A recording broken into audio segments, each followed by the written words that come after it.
Bayangkan seorang anak yang baru lahir ke dunia ini. Tubuhnya rapuh, matanya belum sanggup menatap cahaya matahari pagi, namun sejak awal sudah diarahkan untuk menatap cahaya biru dari layar gawai yang menjadi pengasuh pertamanya. Suara ibunya perlahan digantikan oleh nada sintetis dari aplikasi hiburan. Rasa bosan yang seharusnya menjadi ruang belajar mengelola emosi, segera dihapus oleh video pendek yang mengalir tanpa henti. Ketika ia beranjak besar, ia tidak pernah benar-benar belajar tentang kesabaran, tentang menunggu, atau tentang menikmati jeda, karena semua keinginannya selalu tersedia dalam sekejap. Anak ini tumbuh bukan dari interaksi dengan tanah, angin, pohon, dan manusia, melainkan dari logika interaktif yang disusun algoritma. Sistem inilah yang menentukan mana konten yang membuatnya tersenyum, mana yang membuatnya berhenti menangis, dan mana yang paling membuat ia bertahan di depan layar. Ia mungkin tidak tahu bagaimana rasanya bertengkar lalu berdamai. Karena sejak dini, konflik dihindari hanya dengan menekan tombol lewati. Kekecewaan tidak pernah ia hadapi, hanya dialihkan. Rasa ingin tahu tidak dibangun lewat eksplorasi alam, tetapi dipenuhi informasi yang belum ia minta, namun terus disuapkan. Lambat laun, kemampuan anak untuk bertanya mulai pudar. Ia terbiasa disuapi jawaban, bahkan sebelum pertanyaan sempat tumbuh. Ketika pertanyaan mati, rasa penasaran ikut menghilang. Disitulah awal mula matinya kesadaran. Ini bukan sekadar persoalan kecanggihan teknologi, tetapi persoalan arah hidup yang kehilangan ruang refleksi. Anak-anak zaman ini tidak tumbuh sebagai individu yang mengalami dunia secara utuh, melainkan sebagai pengguna sistem yang mendefinisikan siapa mereka, apa yang mereka sukai, dan bagaimana mereka harus merasa. Sensor emosional mereka disesuaikan dengan frekuensi algoritmik. Kapan mereka akan tertawa, kapan akan takut, kapan akan merasa tenang. Semuanya diatur berdasarkan data yang dikumpulkan sejak mereka mampu menggenggam perangkat. Pada usia 7 tahun, saat seharusnya mereka belajar memahami diri dan orang lain melalui dinamika sosial, mereka justru hidup di dunia digital yang steril. Dunia ini tidak mengajarkan empati, tidak mengenalkan perbedaan, dan tidak memberi ruang untuk belajar lambat.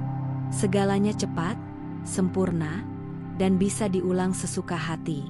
Saat anak-anak belajar bahwa nilai dirinya diukur dari jumlah penonton pada video yang dibuatkan orang tua sejak mereka bayi, harga diri bergeser dari dalam keluar.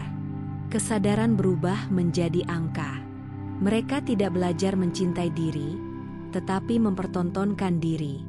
Ketika menangis, yang datang bukan pelukan, tetapi kamera. Ketika tertawa, yang terasa bukan kehangatan, tetapi suara notifikasi dari komentar maya. Mereka tidak tahu perbedaan antara perhatian dan cinta, antara sorakan dan kehadiran. Luka yang terbentuk di sini tidak selalu terlihat, namun dampaknya dapat mengerikan. Anak yang sejak kecil terbiasa mencari validasi eksternal akan tumbuh dengan struktur batin yang rapuh. Ia akan mudah mengalami kecemasan sosial, depresi, bahkan kehilangan motivasi hidup ketika sumber validasi itu hilang. Sistem sarafnya dibentuk untuk selalu menunggu rangsangan instan. Ini berarti ia lebih rentan terhadap kecanduan, tidak hanya kecanduan layar, tetapi juga zat, perilaku kompulsif, atau hubungan yang toksik, karena otaknya terprogram untuk mencari rasa nyaman cepat tanpa mempertimbangkan akibat jangka panjang. Pada tingkat yang lebih mengkhawatirkan, kemampuan konsentrasi mereka bisa runtuh. Anak yang tumbuh dalam pola distraksi konstan akan kesulitan menyelesaikan tugas-tugas kompleks, sulit membaca situasi sosial yang halus, dan cenderung menghindari tantangan yang memerlukan ketekunan. Lebih dari itu, daya empatinya dapat menurun drastis. Tanpa interaksi nyata yang penuh nuansa, ia tidak belajar membaca ekspresi wajah, nada suara, atau bahasa tubuh secara mendalam. Akibatnya, ia dapat tumbuh menjadi individu yang terisolasi emosinya, mampu berinteraksi secara teknis, tetapi tidak mampu membangun koneksi yang dalam. Ada pula potensi kerusakan moral yang halus namun berbahaya. Ketika dunia batin dibentuk oleh algoritma yang memprioritaskan keterlibatan dan keuntungan, bukan kebenaran dan kebajikan, maka nilai-nilai yang ia anut pun menjadi relatif. Kebenaran bisa terasa tidak penting jika tidak populer. Kejujuran bisa dianggap kurang berguna dibanding manipulasi yang menghasilkan atensi. Kasih sayang bisa disamakan dengan komentar positif, padahal keduanya jauh berbeda.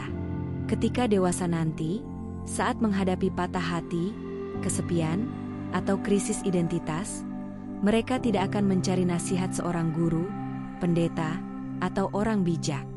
Mereka akan mencari konten yang menyerupai perasaannya di mesin pencari. Bukan karena mereka tidak ingin dimengerti, tetapi karena mereka tidak pernah dibiasakan dimengerti oleh manusia. Tubuh dan jiwa mereka dibentuk untuk kompatibel dengan sistem, bukan dengan kehidupan nyata. Ini bukan semata kesalahan teknologi, melainkan kelalaian kolektif kita sebagai orang dewasa yang menyerahkan masa kecil kepada sistem. Alasan kita beragam, terlalu lelah, terlalu sibuk, atau terlalu ingin merasa modern. Kita membiarkan generasi ini dibesarkan oleh teknologi yang tidak memiliki hati, karena kita sendiri takut menatap hati kita yang terluka dan belum sembuh. Pada usia 20 tahun, anak ini mungkin mampu menyusun presentasi yang cemerlang, berbicara dengan percaya diri, dan memenangkan atensi dunia maya. Namun ia kehilangan sesuatu yang paling mendasar, kemampuan untuk diam dan bertemu dirinya sendiri. Ia akan sulit membedakan suara nurani dari suara konten, keinginan murni dari dorongan sistem. Yang lebih menyedihkan, ia mungkin akan sulit merasakan Tuhan, bukan karena tidak percaya, tetapi karena ruang spiritualitas di dalam dirinya terlalu lama dipenuhi distraksi visual dan ketenangan palsu yang diciptakan algoritma. Ia tidak membenci keheningan, ia hanya tidak pernah mengenalnya. Jika satu generasi dibentuk dengan cara seperti ini, tidak butuh waktu lama untuk menyaksikan lahirnya peradaban yang pintar, terampil, dan cepat, tetapi rapuh, reaktif, dan kosong. Dunia akan dipenuhi manusia yang sibuk mengoptimalkan hidupnya, tetapi tidak tahu untuk apa ia hidup. Semua itu dimulai dari satu kesalahan yang tampak sepele, menyerahkan masa kecil kepada sistem yang menjadikan manusia sebagai produk, bukan pribadi. Maka tugas kita bukan sekadar menyadari bahaya ini, tetapi menyusun ulang arah. Bukan dengan melarang teknologi, melainkan dengan memulihkan peran orang dewasa sebagai penjaga ruang tumbuh anak. Hadir secara nyata, bukan hanya sebagai pengamat, tetapi sebagai teman belajar hidup. Bukan sekadar memberi perangkat, tetapi menyediakan waktu, ruang, dan keheningan. Agar anak-anak tahu bahwa hidup bukan hanya tentang terlihat, tetapi tentang mengalami. Bukan hanya tentang diklik, tetapi tentang disentuh.